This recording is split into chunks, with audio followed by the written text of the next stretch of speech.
Hello students, science में आज का हमारा टॉपिक है ब्लड। ब्लड क्या है? ब्लड एक तरह का ऊतक है, लेकिन ऊतक भी किस तरह का है? तो देखिए, ब्लड होता है वो तरल संयोजी ऊतक है, लिक्विड है, जबकि एक मुलायम ऊतक है और एक परिसंचारी ऊतक है। यानी कि टिश्यू के अंदर भी ये तरल, मुलायम और परिसंचारी प्रकार का ऊतक होता है। अब इसका पीएच कितना होता है? ब्लड का जो पीएच होता है वो 7.4 होता है, यानी कि ये क्षारीय नेचर का होता है। ब्लड के अध्ययन को हीमेटोलॉजी कहते हैं। शरीर में रक्त निर्माण की क्रिया होती है, उसे क्या कहते हैं? उसे कहते हैं हीमेटोपाइसिस। ऐसी प्रोसेस को बोलते हैं हम हीमेटोपाइसिस। अच्छा, ये ब्लड बनता कहाँ है? तो ब्लड बनता है हमारे पास अस्थि मज्जा में, बोन मैरो जिसे कहते हैं हम, वहाँ बनता है ब्लड। नेक्स्ट देखिए, जो हमारे ब्लड होता है या ब्लड का जो संगठन होता है वो कैसा होता है, यानी कि हमारे ब्लड के अंदर क्या क्या पाया जाता है। तो ब्लड के अंदर मेनली देखिए दो तरह की चीज़ें पाई जाती है। पहला होगा हमारे पास प्लाज्मा और दूसरा इसके अंदर होगा कणिकाएँ। तो ये दो प्रकार की चीज़ें पाई जाती है इसमें। प्लाज्मा का इसमें जो परसेंटेज होता है वो 55% तक पाया जाता है। ये 55 से 60% तक प्लाज्मा होगी, जबकि जो कणिकाएँ होती है अलग अलग प्रकार की वो 40 to 45% तक होगी। अब प्लाज्मा के अंदर मेनली इसमें क्या पाया जाता है? देखिए, प्लाज्मा में तीन तरह की चीज़ें होती है, वो मुख्य होती है। जैसे इसमें प्लाज्मा में सबसे बड़ा जो कंपोजिशन होता है 90% पानी होता है। इसके अंदर 7 to 8% प्रोटीन होता है, जबकि अन्य पदार्थों में इसके अंदर देखिए सबसे ज़्यादा ग्लूकोज मिलता है। तो इसमें कुछ हार्मोन्स भी होते हैं जो डायरेक्ट ब्लड के अंदर डाल दिए जाते हैं। कुछ खनिज लवण होते हैं, यूरिया होता है, बिलीरुबिन और कोलेस्ट्रॉल। ये सारी चीज़ें ब्लड के अंदर पाई जाती है। अगर हम बात करें यहाँ पर ब्लड की कणिकाओं की, तो जो ब्लड की कणिकाएँ होती है वो हमारे पास तीन तरह की होती है। सबसे पहले होती है आरबीसी, इसे एरिथ्रोसाइट्स भी कहते हैं। दूसरी होती है डब्ल्यूबीसी, इसे ल्यूकोसाइट्स भी कहा जाता है। तीसरी होती है प्लेटलेट्स, इन्हें थ्रोम्बोसाइट्स कहा जाता है।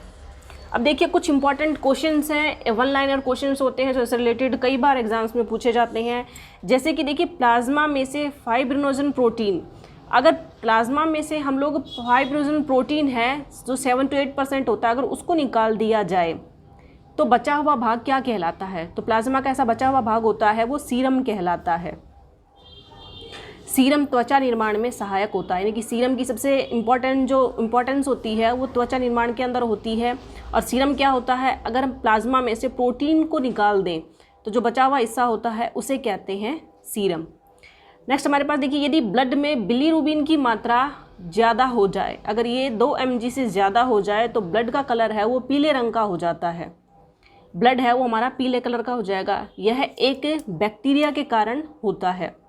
यह इस जो हमारी शरीर की अवस्था होती है यह पीलिया कहलाती है। हेपेटाइटिस के अंदर ऐसा होता है, ठीक है। यानी कि अगर ब्लड में से हम बिलीरुबिन को हटा दें या बिलीरुबिन की मात्रा ज़्यादा हो जाए तो वो ब्लड है वो येलो कलर का हो जाएगा। और ऐसा किसकी वजह से होता है? हेपेटाइटिस की वजह से होता है। जो हेपेटाइटिस रोग होता है या पीलिया रोग होता है वो जीवाणु की वजह से होता है। नेक्स्ट देखिए, हमारे पास जो प्लाज्मा के अंदर प्रोटीन्स होती है वो कौन कौन सी प्रोटीन पाई जाती है? तो प्लाज्मा के अंदर हमारे पास मेनली 4 तरह की प्रोटीन्स पाई जाती है। सबसे ज़्यादा इसमें होती है एल्ब्यूमिन नाम की प्रोटीन, दूसरी होती है ग्लोब्यूलिन और फाइब्रिनोजन और प्रोथ्रोम्बिन। तो हमारे पास 4 प्रकार की प्रोटीन्स हैं। इसमें सबसे ज़्यादा होती है वो एल्ब्यूमिन होती है, जबकि फाइब्रिनोजन और जो प्रोथ्रोम्बिन होती है वो रक्त का थक्का बनाने में सहायक होती है। अच्छा, नॉर्मल सा क्वेश्चन हमारे पास कि कितने दिन में हम रक्तदान पुनः कर सकते हैं? एक बार करने के बाद दोबारा रक्तदान है हम 14 दिन में कर सकते हैं।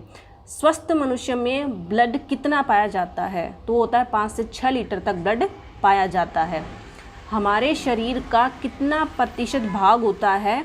वो ब्लड होता है। तो हमारे शरीर का 7 to 8% जो भाग होता है वो ब्लड होता है। हम एक बार में कितना % रक्तदान कर सकते हैं? तो 10% रक्तदान हम कर सकते हैं। रक्तदान करने के लिए न्यूनतम आयु 21 साल और अधिकतम आयु होती है वो 60 ईयर्स होनी चाहिए, जबकि न्यूनतम वजन हमारा होगा 50 kg। अब ये है कि ब्लड बैंक में ब्लड को कितने दिन तक स्टोर कर सकते हैं? तो हम 48 डेज़ तक ब्लड को स्टोर कर सकते हैं ब्लड बैंक में। ब्लड बैंक के अंदर जो टेम्परेचर होता है वो -40 डिग्री से लेकर -12 डिग्री तक पाया जाता है।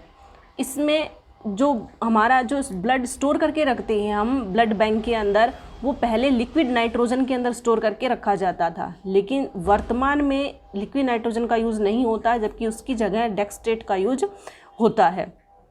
नेक्स्ट हमारे पास है रुधिर कणिकाएँ। जो रुधिर कणिकाएँ होती है हमारे पास 3 तरह की होती है, अभी हमने पढ़ा था, WBC, RBC और प्लेटलेट्स होते हैं। तो हम सबसे पहले पढ़ेंगे WBC के बारे में। जो WBC होती है उसकी हमारे शरीर में संख्या होती है वो 4000 से लेकर 9000 तक होती है। अगर WBC की शरीर में कमी हो जाए तो उससे ल्यूकोपेनिया नाम का रोग हो जाता है।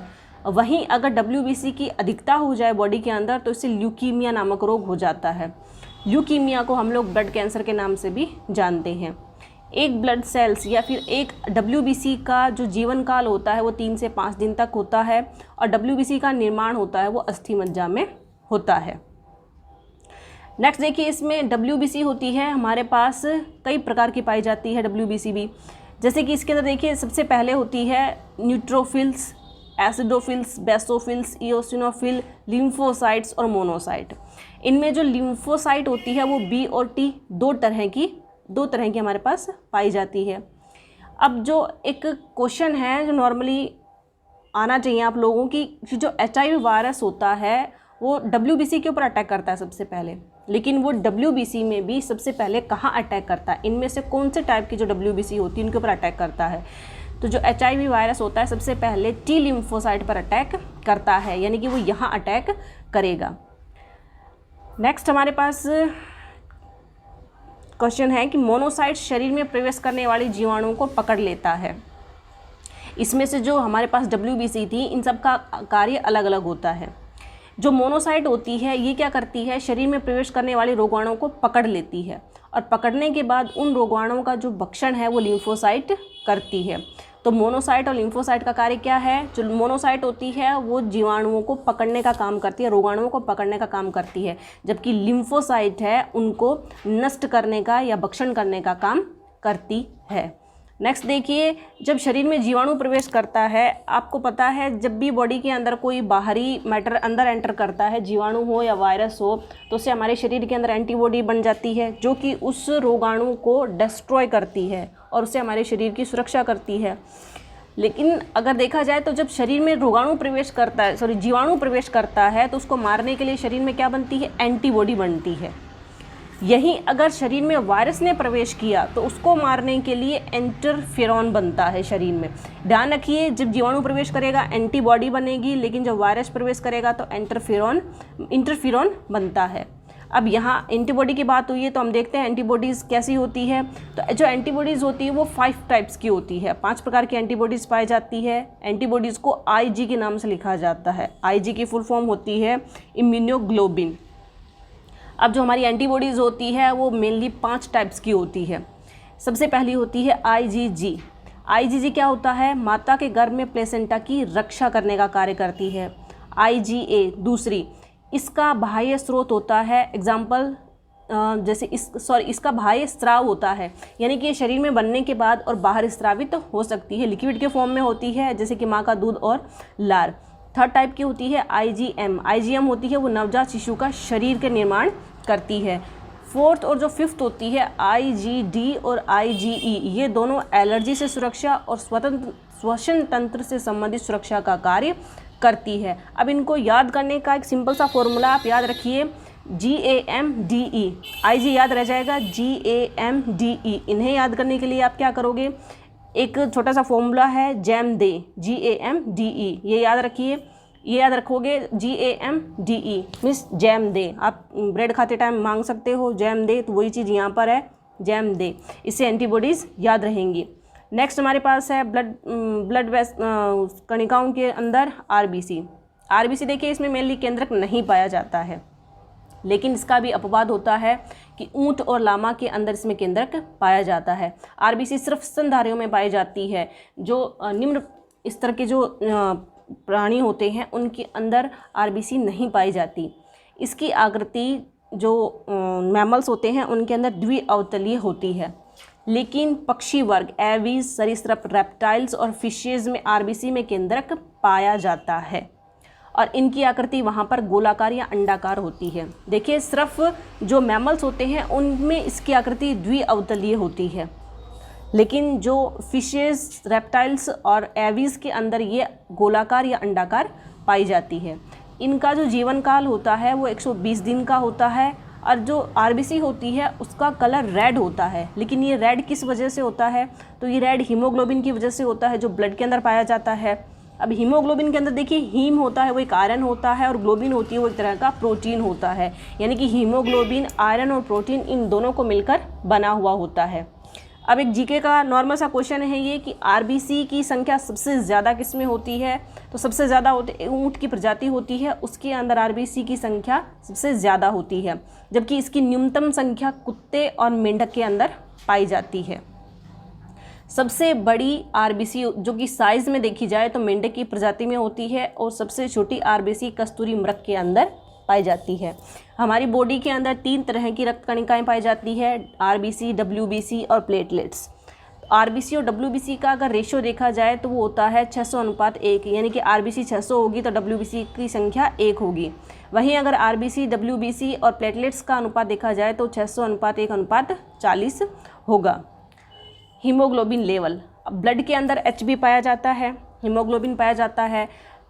ब्लड में एचबी कितना होगा? पुरुष के अंदर इसकी मात्रा 13 से 17 ग्राम होती है, महिला में इसकी मात्रा होती है 11 से 15 ग्राम और नवजात शिशु के अंदर ये 16.5 के लगभग पाया जाता है। कौन सा ऐसा विटामिन होता है जिसकी कमी से ब्लड की कमी हो जाती है?